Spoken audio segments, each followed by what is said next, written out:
Hello, હાય આય હાય.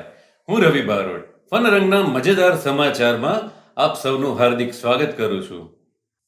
જેત પર વીજલાઈન મુદ્દે કલાકાર હકાબા ગઢવીનો મોટો ખુલાસો. ખેડૂત અગ્રણી નિલેશ એરવાડિયાએ સમાધાન માટે 25 કરોડ માંગ્યા હોવાનો આક્ષેપ. ખેડૂતોએ એરવાડિયાને આંદોલન સ્થળે મેં કીધું નિલેશભાઈ સામે વાત થઈ ગઈ છે. મેં કીધું નિલેશભાઈ એવું કહે છે કે પહેલાં સરકાર પાસે આવવાના 2 કરોડ રૂપિયા સમાધાન થાય એ નહીં, બાકી બધો વહીવટ છે પછી પતાવવાનો. બરોબર છે નિલેશભાઈ? હા બરોબર છે. ખાલી આવવાના ને કે હા, સરકાર પાસે ખાલી આવવાના 2, એક તમારા એક મારા. અત્યારે જો નિલેશભાઈ, મારે જસ જોઈશે, જસ ખેડૂતોનો. મારે પૈસા નથી જોતા, પૈસા તમે લઈ લીજો, આપે તો મારે જસ લેવો છે. તો કે પછી આવી રીતે વાત ન કરાય તમારે. એટલે મેં તો રેકોર્ડિંગ થતું છે ભાઈ, એટલા માટે એ કે તો તમને જે કામ હોય પૂરી કરો, બાકી આવવાના સરકાર પાસે 2 કરોડ રૂપિયા લેવાના છે. આવું રેકોર્ડિંગ મારા ફોનમાં છે. તો તમામ ગુજરાતના 1 કરોડથી વધુ ખેડૂતોને હું આજ કહેવા જઈ રહ્યો છું કે તમારા કોઈ પણ સમાજમાં કોઈ આવો વિભીક્ષણ હોય તેને ગોતી લેજો. કારણ કે ખેડૂતના પૈસા જે ખાઈ જાય, આટલી મહેનતના, એના છોકરા ગમે ત્યારે ફાટી પડે એનું નક્કી નથી. અને આ પૈસો કોઈથી નહીં પચે. મેં તો મારી પ્રોપર્ટી બતાવી દીધી, મારી પાસે એટલું જ છે, એથી બધું મારી પાસે કંઈ છે જ નહીં. મારા ઘરમાં હજુ કોઈથી પાપનો પૈસો નથી આવ્યો. મારા છોકરા, મારું પરિવાર બહુ શાંતિ જીવે છે. મારે ખાવા નહોતો, પણ આ એટલા માટે કહેવા માટે આવ્યો છું ખેડૂતોને કે મને પીડા થતી હતી. જો આ હું આના પહેલાં કહી દે તો આંદોલન તૂટી જાત. અને કારણ કે એટલી મહેનતથી જેતપુરવાળાએ આંદોલન કર્યું છે, સમિતિ એટલી મહેનત કરે છે, એટલા ઉપવાસમાં બેઠા છે, એટલા ભૂખ્યા રહે છે, પણ આ વ્યક્તિ ભૂખ્યો ન જ રહેતો. મેં જ્યારે ઉપવાસનું કીધું ત્યારે મને એમ કીધું હતું કે કુબા ચિંતા ના કરતો, ઉપવાસમાં બેવાનું થાય તો હું સાઈડમાં તમને પરોઠા ખવડાવી દઈશ. ખેડૂતોનો હાથો બનાવવામાં આવે આ મુદ્દે. હા, ખેડૂતોનો પણ આમાં જેતપુરના ખેડૂતો સમિતિ બધા નિર્દોષ છે, પાકા પાયે. કારણ કે મારીને મળવું હતું, જો એકવાર મળે, મેં ઘણી ટકોર કરીશ ન્યૂઝ દ્વારા કે મારી પાસે ઘણા પુરાવા છે. આમ કરતા જો કીધું કોઈ સમિતિના માણસો મારી પાસે આવે ને તો એને કહી દઉં. અને અહીંયા જવામાં બીક લાગતી હતી. આ મેન ભીષ્મ પિતા છે, આપણને થાપ અહીંયા ખવડાવી દઈશું. કોઈ મળવા નહીં દે ને, કદાચ કે ઓલું ભરાવશે તો આપણે ફસી જઈશું. રાંચીની ખાનગી હોસ્પિટલમાં હોબાળો. માત્ર પગમાં ફ્રેક્ચર થયું હતું, તેમ છતાંય દર્દીને આઈસીયુમાં દાખલ કર્યો. 22 લાખનું બિલ બનાવ્યું, તોય દર્દીનો જીવ ન બચ્યો. જુઓ પરિવારજનોનો આક્રોશ.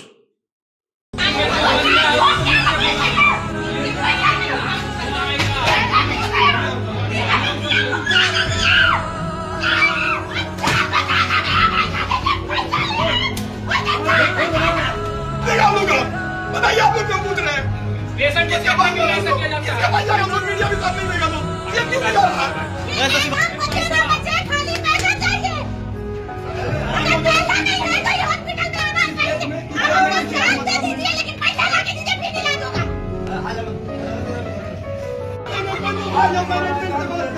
मैनेजमेंट को बुला दिया,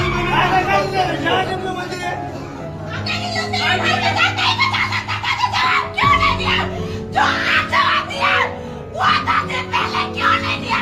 क्यों 5 दिन तक मेरा रह गया मेरे भाई को? વારાણસીમાં કાશી વિશ્વનાથ મંદિર પરિસરમાં ફાયરિંગથી દોડધામ. સુરક્ષા કર્મીની બંદૂકમાંથી છૂટેલી ગોળીને કારણે 3 લોકો ઘવાયા.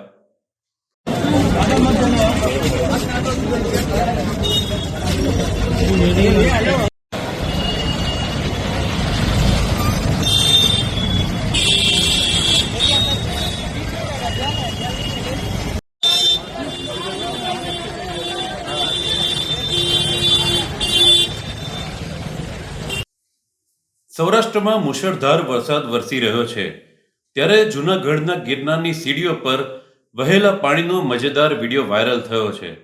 જુઓ.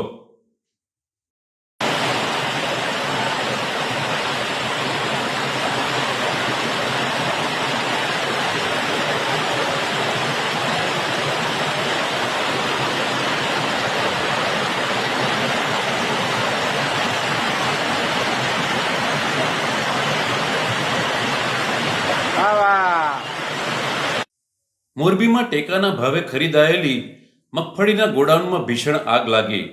4 મહિના પહેલા જ મગફળી ખરીદીને રફાડેશ્વર જીઆઈડીસીના ગોડાઉનમાં રખાઈ હતી.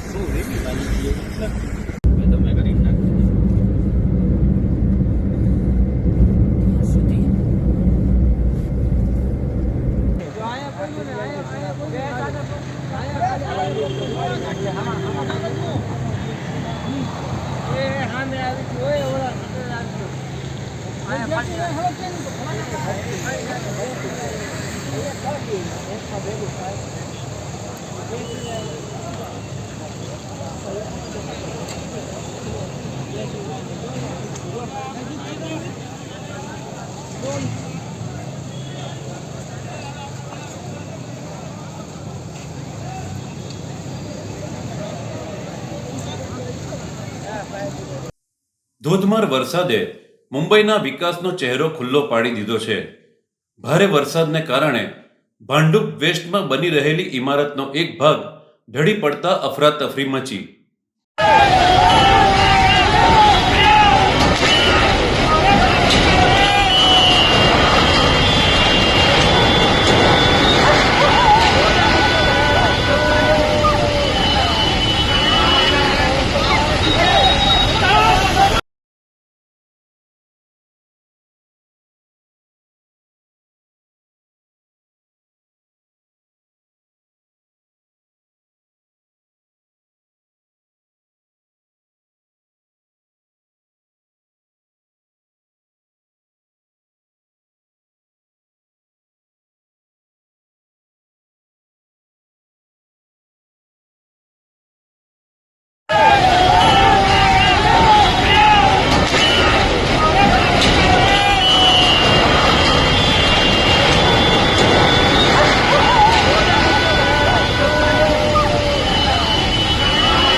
ઉત્તર પ્રદેશના બહરાઇચમાં ડીઝલ ભરેલું ટેન્કર પલટી ગયું.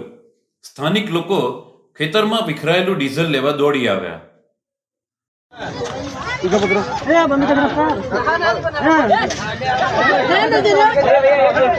तो बाबा डीजल के वर्षा होगा खेत में हैं?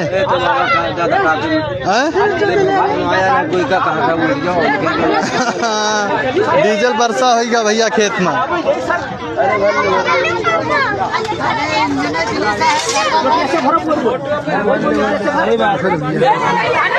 ये देखो भैया भीड़ लगी भैया. ये અંકલેશ્વર નજીક દિલ્હી મુંબઈ એક્સપ્રેસ વે અચાનક બંધ કરી દેવાતા ભારે ટ્રાફિક જામ સર્જાયો.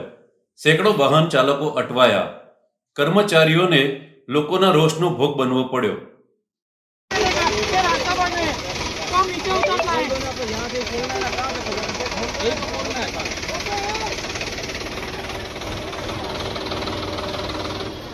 गंदे से रास्ता बंद करके ऐसा तो आगे बोल दो ना तो हाईवे पे ही नहीं आए पहले से कंफर्मेशन बंद कर दो हाईवे पे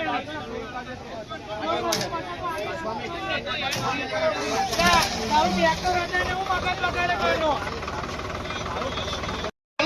आई रही एम्बुलेंस भी अरे एम्बुलेंस की पहले इसको करो वो अभी निकल रहा है गाड़ी आने तो भी उसकी तो थोड़ी कुछ तो पहले इसको तो करो आनी गाड़ी तो निकल से दोनों खोलना पड़ेगा ना दोनों खोलना पड़ेगा काम करो तो पीछे बोर्ड लगाओ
તો જોતા રહો ફન રંગ ન્યૂઝના મજેદાર સમાચાર.